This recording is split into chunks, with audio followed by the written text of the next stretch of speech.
Olá, meu amigo, minha amiga, bem-vindos ao Portal do José. Você chegou agora? Se inscreva e venha conosco aqui nessa nossa jornada de colocar questões para reflexão para todas as pessoas do nosso país, né? Se gostar, dê o joia e vamos embora.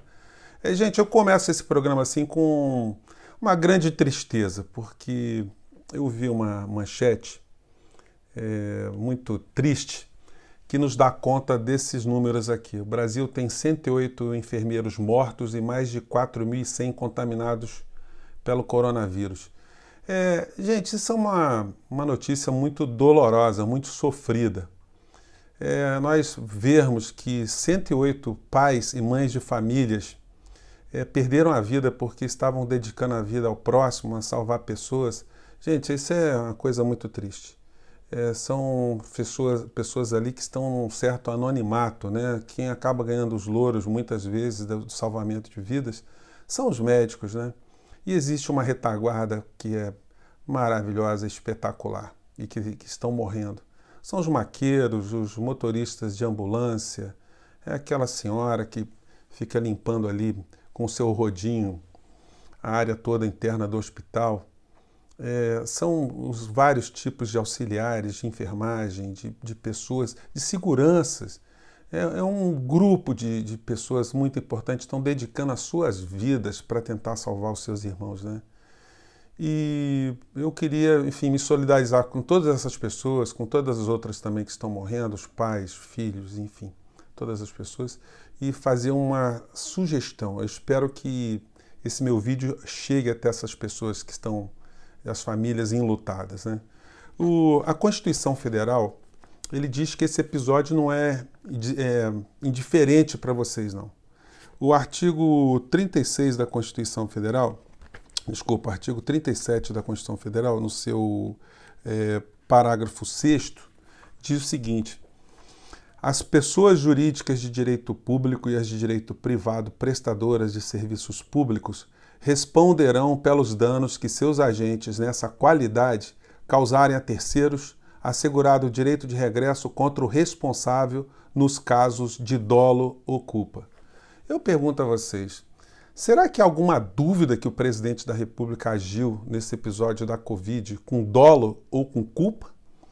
Será que é indiferente esse número de mortes que estão acontecendo no Brasil? Ele não tem nada a ver com essa história? Isso é obra do acaso? Isso é Deus que está querendo que essas pessoas todas morram? Não é não, gente. Então, eu gostaria de sugerir a vocês, se tiverem algum contato, ou vocês estão na linha de frente, têm parentes contaminados porque estão trabalhando, vocês têm direito de mover uma ação contra o Estado brasileiro. E o Estado brasileiro tem direito de uma ação de regresso, ou de cobrar financeiramente os prejuízos que a nação terá por conta da Covid, por conta da inoperância. Por conta da inoperância, não. Por conta da ação assassina, homicida do presidente da República. Eu estou falando isso para vocês, gente, com a maior responsabilidade. Eu sou advogado, sou professor de direito constitucional, não estou jogando palavras ao léu e nem estou com medo de ser processado por quem quer que seja. Eu estou apontando aqui a responsabilidade objetiva do presidente da República. E eu sugiro aos parentes que estão nessa situação que promovam ação contra o governo federal, contra todas as instâncias que, de um certo modo, puderem ser responsabilizadas por omissão, por falta de ação. E veja o que o magistrado vai julgar, o que os magistrados, o que o Poder Judiciário do nosso país vai entender em relação a esse tipo de situação. Se a gente está vendo nossos irmãos morrerem e a gente não faz nada, de fato, o Poder Judiciário não vai poder fazer nada mesmo. As pessoas têm que cobrar, têm que demandar. E só quem não está vendo que o presidente da República é responsável é a Rede Globo de televisão. Eu fico o tempo todo sublinhando mais uma vez uma dose de hipocrisia no Jornal Nacional de ontem. Apresentaram uma menina de 15 anos morta por conta do Covid. Os pais em pranto, os pais destruídos, e eles não fazem nenhum tipo de relação entre o comportamento do presidente da República e o resultado morte. Isso é uma irresponsabilidade, isso é uma cumplicidade sem limite. Eu estou para fazer uma carta, gente, pública ao William Bonner, porque nossas vidas se cruzaram, né, em determinado instante. Por quê? Porque o meu filho caçula nasceu no mesmo dia que nasceram os trigêmeos de William Bonner e Fátima Bernardes na Clínica São José, no mesmo hospital. Então a gente pegava ali elevador às vezes, né? E a vida é assim. Ele foi para o lado dele para ganhar seus milhares e milhares de dólares e eu fui para o lado de cá, sempre defendendo meus pontos de vista com a minha percepção de vida, minha luta cotidiana para a gente melhorar o nosso país. Então não dá para William Bonner ser o editor-chefe do Jornal Nacional, ele ter essa visão, porque ele burro ele não é. A mando de quem que ele está para ficar protegendo o presidente da República e não ficar apontando a sua responsabilidade, que é objetiva, é constitucional. Então, a justiça em breve vai demandar sobre esse tipo de questão e o presidente vai ser responsabilizado criminalmente também por tudo aquilo que ele está fazendo. E aí eu quero tocar nos outros aspectos aqui, gente, porque nosso programa é assim, a gente tem que abordar vários temas, né? Não, antes de lembrar a vocês que hoje, 13 de maio, dia da abolição da escravidão no Brasil, 132 anos, né? Eu estarei lá no canal Clique Brasil, não, desculpa, gente, Crítica Brasil, do Akia Santarém. Nós estaremos numa live às 10 horas da noite. Entra no YouTube, se você está vendo o programa nosso aqui antes do Crítica Brasil no YouTube, vai ser um programa quente, com certeza, né? Então, 132 anos de escravidão no Brasil, a gente só mudou o sistema, porque o Brasil ainda continua com uma grande parcela do nosso povo submetida a uma escravidão, uma exploração, a um achincalhe permanente por conta das elites, né? As super elites. Quando eu falo elite, eu não estou me referindo ao advogado, ao médico, ao profissional liberal, o cara que tem uma condição de vida, não, estou falando dos bilionários, estou falando das famílias que controlam a economia do nosso país, controlam a estrutura política do nosso país. Para esse pessoal, a escravidão não acabou e eles querem cada vez mais aprofundar a escravidão no nosso país, né? Vamos falar agora dos outros assuntos aqui. A reunião na Caterva, como diz o professor Vila, né? Foto aqui da reunião da Caterva, reunião do dia 22 de abril.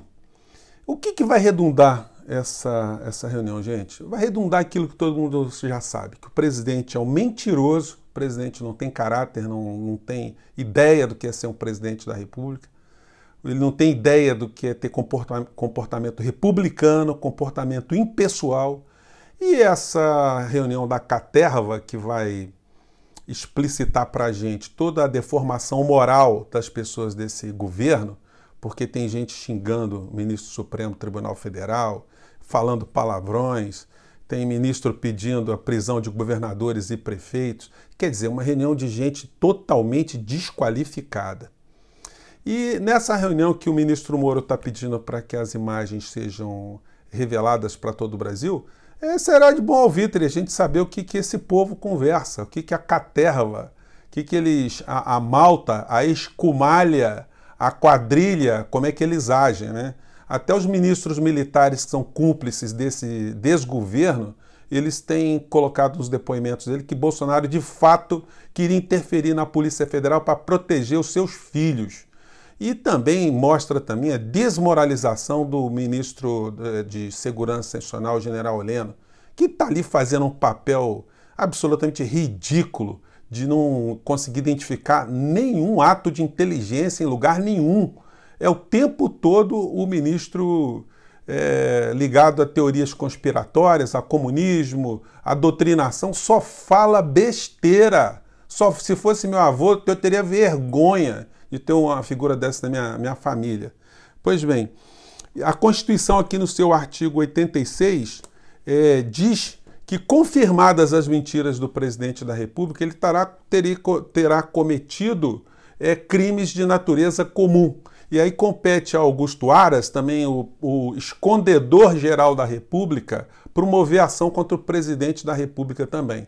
Mas como ele está interessado, aqui tudo indica, em ser indicado a ministro do Supremo Tribunal lá na frente, a gente vai ter que aguardar se ele vai ter um ato de firmeza e promover uma ação penal, criminal, um inquérito contra o presidente da República, ou se ele vai achar isso tudo uma coisa muito indiferente. Se isso for nessa direção, de todo modo, o artigo 86 da Constituição diz que o Congresso Nacional vai ter que dar autorização com o voto de 2/3 dos parlamentares para que isso aconteça. E mais do que isso, né? Rodrigo Maia vai ter que pautar essa história também.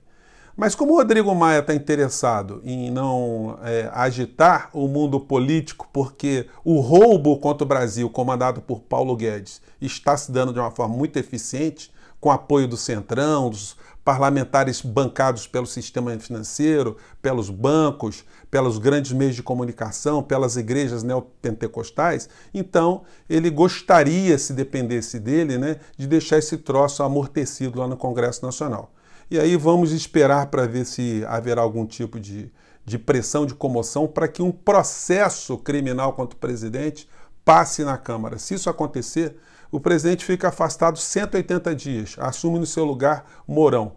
Qualquer coisa, hoje em dia, é menos pior do que Bolsonaro. Que Bolsonaro, ele é um presidente assassino.